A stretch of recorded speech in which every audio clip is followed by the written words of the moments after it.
بسم اللہ الرحمن الرحیم۔ السلام علیکم۔ آج 25 مئی ہے اور دن ہے ہفتے کا۔ آج بہت بڑی خبر سامنے آئی ہے اور جس طرح سے نظر آ رہا تھا کہ وفاقی حکومت شہباز شریف بالکل اس معاملے کو سنجیدہ نہیں لے رہے کہ جی علی من گنڈا پور کیا کہہ رہے ہیں یا خیبر پختونخوا میں کیا حالات ہیں، لوگ کتنے تنگ ہیں، اس بارے میں بتایا جا رہا تھا کہ علی من گنڈا پور اس وقت عوام کی بات کر رہے ہیں، عوام کی نبض پر انہوں نے ہاتھ رکھا ہوا ہے۔ اور جس طرح وہ کہہ رہے تھے اس کو صرف دھمکیاں کہا گیا کہ جی پھر ہم خود کنٹرول سنبھال لیں گے بجلی کے معاملے کا اور گرڈ سٹیشنز کا، اگر ہماری بجلی بحال نہیں کی جاتی، 18 گھنٹے 20 گھنٹے کی لوڈ شیڈنگ ہو رہی ہے، تو جناب ان دھمکیوں کو سمجھا گیا کہ کچھ نہیں ہوتا۔ رانا ثناء اللہ صاحب نے کہا کہ یہ صرف دھمکیاں ہیں، یہ کچھ بھی نہیں کرے گا، یہ وفاق کے ساتھ چلے گا، اس کی کوئی جرت ہی نہیں۔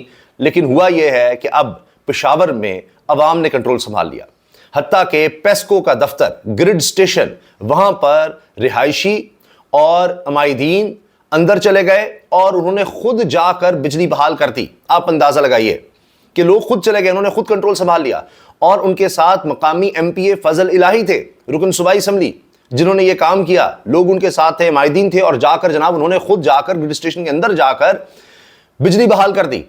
اب کیا پورے ملک میں یہ چیز ہوگی کہ جتنے لوگ بھی جہاں جہاں تنگ ہیں وہ یہ کام خود کرنے لگ جائیں گے؟ انہوں نے صرف یہ نہیں کہا کہ جی اب ہم بجلی کا نظام خود سنبھال لیں گے، انہوں نے بجلی بند کرنے کا بھی کہہ دیا ہے کہ اگر یہی صورتحال رہی تو ہم اسلام آباد کی بجلی بند کر دیں گے، فیڈر بند کر دیں گے۔ جو بجلی یہاں سے خیبر پختونخوا سے جا رہی ہے اسلام آباد کو، وفاقی دارالحکومت کو، شہر اقتدار کو، وہاں بجلی بند کر دیں گے۔ مجھے بتائیے جب اتنے عوام ہوں گے، پھر حکومت خود یہ کہہ رہی ہوگی کہ جی ایسے حالات ہیں، عوام میں غم و غصہ ہے، آپ ہم سے بجلی سستی لیتے ہیں پھر ہمیں مہنگی دیتے ہیں۔ دیگر معاملات میں آپ دیکھیے، چاہے گندم سکینڈل آیا، وہ کہتے ہیں جی ہم گندم خریدنا چاہتے ہیں، ہمیں اب پنجاب سے گندم نہیں خریدنے دی جا رہی تھی، اس طرح اس پہ قدغنیں تھیں۔ دیگر مسائل آپ دیکھیے کہ جی ہم کرغزستان سے جو پھنسے ہوئے نوجوان ہیں، طلبہ و طالبات، ان کو واپس لانا چاہتے ہیں، این او سی نہیں دیا جا رہا۔ تو ہر معاملے میں وفاق اور صوبہ جو ہے آمنے سامنے نظر آتا ہے۔ یہ بہت خطرناک صورتحال ہے، حتیٰ کہ ایس آئی ایف سی میں علی بن گنڈا پور کو نہیں بلایا گیا۔ اب جناب جب حالات یہ ہو گئے ہیں تو بلانا پڑ گیا ہے۔ مگر یہ خبر میں نے آپ سے شیئر کی تھی کہ اس وقت مولانا فضل الرحمان صاحب بہت غصے میں ہیں۔ اب تو ان کی اسٹیٹمنٹ آ گئی ہے، تو کہہ رہے ہیں ہم اسٹیبلشمنٹ کی غلامی نہیں کر سکتے، میں ملک چھوڑ کر چلا جاؤں گا لیکن اسٹیبلشمنٹ کی غلامی نہیں کروں گا۔ عمران خان میں فرق یہ ہے، وہ کہتے ہیں جو مرضی ہو جائے میں ملک میں رہوں گا، یہی جدوجہد کروں گا۔ اب اس پر رانا ثناء اللہ بھی ان کے معترف ہو گئے ہیں کہ جی عمران خان جس طرح ڈٹ گیا ہے ہم نے تو سوچا نہیں تھا۔ وہ کہتے ہیں کہ جی ٹھیک ہے اس کا انداز غلط ہو سکتا ہے لیکن مزاحمت میں اس نے کمال کر دیا ہے۔ وہ تو پرویز الہی کی تعریفیں رانا ثناء اللہ نے شروع کر دیا کہ ہم نہیں سوچ سکتے تھے ایسے ہوگا، ہم تو چاہتے ہیں مذاکرات کے لیے، میاں نواز شریف اگر دعوت دیں گے آگے سے گالیاں دے گا، ہم کیا کریں؟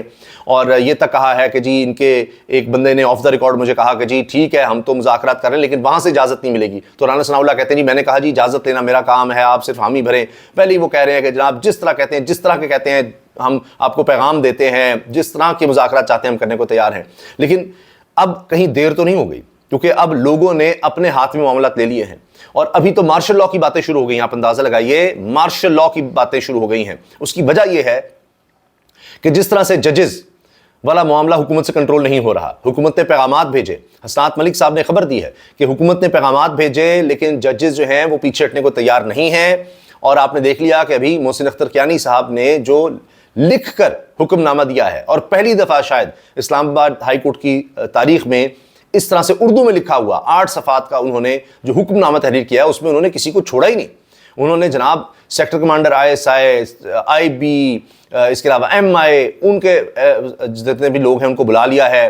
پھر اس کے ساتھ جناب سیکٹری دفاع، سیکٹری داخلہ، کوئی چھوڑا نہیں، حتیٰ کہ کہا کہ وزیر اعظم کو بھی بلا سکتے ہیں، اور ایک ایک چیز کہ جی ان کا میکنزم کیسے ہے، کس طرح کام کرتے ہیں، کیا کیا ہوتا ہے، اس طرح کے سوال انہوں نے پوچھ لیے ہیں۔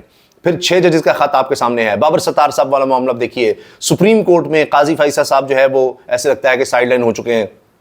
پھر وکلاء جو چیز لکھ کر دے رہے ہیں کہ پورے پاکستان کے وکلاء کہہ رہے ہیں جی قاضی فائصہ صاحب کو یہ ایکسٹینشن نہیں لینی چاہیے، اور یہ جو عمر بڑھانے کی بات ہو رہی ہے یہ غلط ہے۔ پھر ججز کی تعیناتی کا معاملہ جو ہے اس پر اٹھا رہے ہیں۔ تو حالات دیکھیں کس طرف جا رہے ہیں۔ جس طرح سوچا جا رہا تھا کہ جی جس طرح کے فیصلے لیے جائیں گے عدلیہ سے، وہ نہیں آ رہے، تو لہٰذا اب یہ سوچا جا رہا ہے کہ عمران خان کنٹرول نہیں ہو رہا، عوام کنٹرول نہیں ہو رہے، ججز کنٹرول نہیں ہو رہے، تو پھر مارشل لاء لگ سکتا ہے۔ یہ نجم سیٹھی صاحب نے کہا ہے اپنے پروگرام میں کہ جی مارشل لاء کی پھر صورتحال ہو سکتی ہے، مارشل لاء لگایا جا سکتا ہے۔ اس وقت حالات اتنے خطرناک ہیں۔ ابھی اسلام آباد شہر اقتدار وفاقی دارالحکومت کی خبر سن لیجئے کہ جماعت اسلامی نے جو غزہ مارچ وہاں پر کیا اور وہاں پر وہ دھرنا دیے بیٹھے تھے، اور اس میں اچانک ایک گاڑی آتی ہے جبکہ وہاں علاقہ جو ہے وہ کارڈن آف تھا، پھر وہاں گاڑی کیسے آ گئی اور وہ لوگوں کو کچل ڈالتی ہے، 2 لوگ اس میں جاں بحق ہو جاتے ہیں. وہ کیس اس طرح سے نہیں چلایا جا رہا جس طرح مظاہرین چاہتے ہیں، وہ اس پر اب اور زیادہ اس وقت مشتعل ہو چکے ہیں. اس وقت میں آپ کو عرض کر رہا ہوں، اس وقت اسلام آباد میں حالات مزید کشیدہ ہو چکے ہیں، اور یہ جو اب علی بن گنڈا پور کو SIFC کے لیے بلا لیا ہے تو اس سے کیا حالات بہتر ہو جائیں گے؟ علی بن گنڈا پور مان لیں گے کہ علی بن گنڈا پور کے بھی کنٹرول میں نہ رہیں حالات، تو پھر کیا کریں گے؟ آپ نے دیکھ لیا آزاد کشمیر میں کیا ہوا. کیا وہاں کے پرائم منسٹر یا ان کی کیبنٹ کنٹرول کر سکی تھی؟ نہیں کر سکی. اور میں نے اس وقت بھی عرض کیا تھا کہ اب یہ جس طرح وہاں پر ان کو بجلی سستی دے دی گئی، آٹا سستا، گندم سستی کر دی گئی، تو اب یہ کہیں پورے ملک میں لہر نہ اٹھے. اور اس کا آپ نے پہلا مظاہرہ دیکھ لیا ہے. خیبر پختونخوا میں لوگوں نے خود نکل کر جس طرح کنٹرول سنبھال لیا ہے اور بجلی بحال کر دی ہے. 18-20 گھنٹے کی لوڈ شیڈنگ، وہ کہتے ہیں جی 6 مہینے لگ جاتے ہیں، 80,000 روپے ہمارا بل آتا ہے، 6 مہینے میٹر لگنے میں لگ جاتے ہیں، یہ ناقابل برداشت ہے. ابھی یہ بلوچستان میں معاملہ ہو سکتا ہے.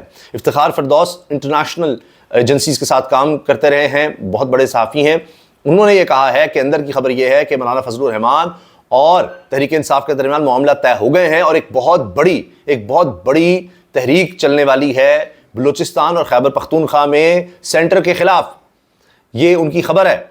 تو یہ وفاقی حکومت کیا کرے گی؟ شہباز شریف نے سوچا تھا کہ ہم طاقت کے ساتھ مل کر، جو طاقت کا محور ہوتے ہیں ان کے ساتھ مل کر ہی حکومت چلا سکتے ہیں، حکومت میں آ سکتے ہیں. پاکستان کی تاریخ یہ رہی ہے. وہ عوام کو بالکل فراموش کر گئے کہ عوام کی کوئی حیثیت نہیں ہے، یہ کیڑے مکوڑے ہیں، ان کی کیا اوقات ہے، نہ یہ ہمیں ووٹ دے کر لا سکتے ہیں نہ ہی ہمیں نکال سکتے ہیں. تو جو لوگ بٹھاتے ہیں چلاتے ہیں، ہم ان کے ساتھ ہی معاملہ طے کرتے ہیں. جس طرح آپ نے دیکھا تھا کہ کیا کیا، جس طرح جنرل قمر جاوید باجوہ کے ساتھ جو ڈیلیں کی اور سب کچھ کیا، تو یہ انہوں نے عوام کو بالکل مائنس کر دیا. اب دور بدل گیا ہے، اب عوام کے بغیر آپ نہیں چل سکیں گے. 18% ہر چیز پر ٹیکس، سیلز ٹیکس لگانے کا IMF نے کہہ دیا ہے. 13,700 ارب روپے یا 13,000 ارب روپے کا کہا جا رہا ہے کہ ٹیکس آپ نے اکٹھا کرنا ہے. یعنی یہ جو اس سال کا تھا 9,200 ارب روپے کے لگ بھگ، اس سے 3,700 ارب روپے زیادہ ہے. 3,700 ارب روپے کا مطلب ہے 40% زیادہ ہے. ایک سال کے اندر آپ نے ٹیکس اکٹھا کرنا ہے. ادویات پر بھی ٹیکس لگانا ہے 18% تک. ادویات پہلے اتنی مہنگی ہیں. گیس، اب آپ دیکھیے جو کھاد کی کمپنی ہیں ان کو گیس پر سبسڈی ختم کر دی گئی ہے. اب کیا ہوگا؟ وہ گیس کی کمپنیاں تو بڑی امیر ہیں، پہلے بھی سبسڈی دی جاتی تھی، وہ کسان تک پہنچتی نہیں تھی. اب انہوں نے اور قیمتیں بڑھا دینی ہیں کھاد کی. گیس مہنگی، کھاد مہنگی، کسان ویسے ہی انہوں نے برباد پہلے ہی کر دیا. بجلی کی قیمت جو ہے 1 جولائی سے بڑھانے کی یقین دہانی کروا دی گئی ہے. گیس کی قیمتوں کو بڑھانے کی 1 جولائی سے یقین دہانی IMF کو کروا دی گئی ہے. اس کے علاوہ ابھی تک شہباز شریف کہہ رہے ہیں جی ہمت نہیں ہو رہی کہ یہ ہم ٹیکسز کیسے بڑھائیں گے، تو کیا بنے گا، تو ابھی تک انہوں نے گو ہیڈ نہیں دیا. لیکن اس کے بغیر IMF سے معاملات نہیں طے ہوں گے. تو اتنا خوفناک ایک مہنگائی کا طوفان، ٹیکس کا طوفان آ رہا ہے. پینشنرز کو بھی ٹیکس دینا پڑے گا. ابھی ٹول ٹیکس جو ہے 30% تک بڑھا دیا گیا ہے. تمام سڑکوں پر، ہائی ویز پر، موٹر ویز پر، ہر طرف جناب ٹیکسز مہنگائی کی بھرمار ہے. تو پورے ملک میں کیا صورتحال ہوگی؟ لاہور سے خبر آئی ہے کہ وہاں پر بھی غیر اعلانیہ لوڈ شیڈنگ ہو رہی ہے. لوگ تنگ آ گئے ہیں. لاہور میں، کراچی میں جناب کے الیکٹرک کے جو صاحب ہیں وہ کہہ رہے ہیں جی 70 ارب روپے واجب الادا ہے، کراچی والے ہمارے بل دے دیں تو ہم بجلی جو ہے وہ جناب انٹرپٹڈ دے دیں گے، یعنی لوڈ شیڈنگ نہیں کریں گے. تو کراچی سے لے کر باقی پورے ملک میں جناب ہر طرف لوڈ شیڈنگ کی خبریں ہیں، بل زیادہ آ رہے ہیں، لوگ اس قدر پریشان ہیں. تو ان حالات میں آپ سوچئے کہ کس طرح سے یہ جو حکومت ہے یہ معاملات کو کنٹرول کر سکے گی. ایک اور کام جو خیبر پختونخوا کی حکومت نے کیا ہے جس کی تعریف کی جا رہی ہے، بڑا کمال انہوں نے وفاقی حکومت کو گھیرا ہے، وہ ہے کہ بجٹ پہلے ہی پیش کر دیا ہے. انہوں نے بتا دیا ہے کہ ہم نے اپنا بجٹ بنا لیا ہے، اس طرح سے ہم نے تنخواہوں میں اضافہ کرنا ہے، یہاں ہم نے لوگوں کو ریلیف دینا ہے. تو اب ہم نے بجٹ پیش کر دیا، اس کے مطابق اب آپ کو ہمیں پیسے دینے پڑیں گے. تو اس پر وفاقی حکومت بڑی سیکھ پایا کہ یہ انہوں نے کیا کر دیا. کیا ان کا خیال تھا کہ ہم ان کے کوئی پیسے وغیرہ ذرا کنٹرول کر کے رکھیں گے، تو انہوں نے پہلے بجٹ پیش کر دیا کہ ہمارا اتنا حصہ بنتا ہے، اتنی رقم ہماری بنتی ہے، اس کے مطابق ہم نے بجٹ بنا لیا، اب آپ اسے پیچھے نہیں ہٹ سکتے. تو یہ صورتحال چل رہی ہے. باقی جناب آپ یہ دیکھیں، گنڈا پور صاحب نے یہاں تک کہہ دیا ہے کہ جو وزراء صحیح کارکردگی نہیں دکھا رہے ان کو ہٹایا بھی جا سکتا ہے. تو وہ فیصلے بھی لے رہے ہیں، عوامی فیصلے لے رہے ہیں. میں نے آپ سے پہلے عرض کر دیا تھا کہ وہ اس طرح سے بات کر رہے ہیں، اس طرح کے فیصلے لے رہے ہیں جو عوامی ہیں. تو عوام ان کے ساتھ ہیں. اب اگر یہ کرتے ہیں جی گورنر راج لگا دو خیبر پختونخوا میں، یا اچھا انہوں نے گرڈ خود بحال کرنا شروع کر دیے، پیچھے سے ہی ہم بجلی کا کچھ نظام بند کر دیتے ہیں، تو وہ تو اسلام آباد کا رخ کر لیں گے. انہوں نے پہلی دھمکی دے دیا کہ ہم اسلام آباد کی بجلی بند کر دیں گے. تو حالات کس طرف جائیں گے؟ آپ نے دیکھ لیا تھا آزاد کشمیر میں کیا ہوا ہے. اور پھر آخرکار حکومت نے طاقت کا استعمال جتنا کر سکتے تھے استعمال کیا.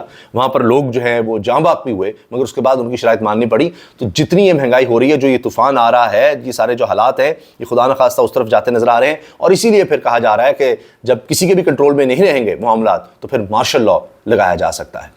مگر سوال یہ ہے کہ مارشل لاء لگا کر بھی کیا چیزیں حل کی جا سکیں گی؟ مارشل لاء کا مطلب یہ ہے کہ پھر آئین اور قانون معطل ہو جائے گا, کچھ بھی نہیں ہوگا. یعنی ججز کو بھی آپ ختم کر سکتے ہیں, پھر ججز بھی اسی طرح پی سی او کے تحت آپ لگا سکتے ہیں, سارا نظام آپ اور طرح سے چلا سکتے ہیں, حکومت کی آپ کو ضرورت نہیں رہے گی. لیکن یہ حکومت ہوتے ہوئے جو کچھ یہ حکومت کر رہی ہے, کیا اس کے باوجود مارشل لاء کی ضرورت ہے؟ کیونکہ انہی سے وہ کام بھی لیے جا سکتے ہیں, جو کرنا ہے وہ کر لیا جائے. پہلے کون سا انہوں نے کوئی انکار کیا ہے, چاہے وہ صحافیوں کے حوالے سے ہو. مزید قدریں لگ سکتی ہیں, وہ تو پہلے ہی لگ رہی ہیں, اور کور آپ کر نہیں سکتے. مارشل لاء میں یہی ہوتا ہے کہ جناب کوئی بنیادی حقوق نہیں رہتے تو وہ تو پہلے ہی یہاں پر نہیں مل رہے, تو مزید لگا کر بھی کیا حاصل کیا جائے گا؟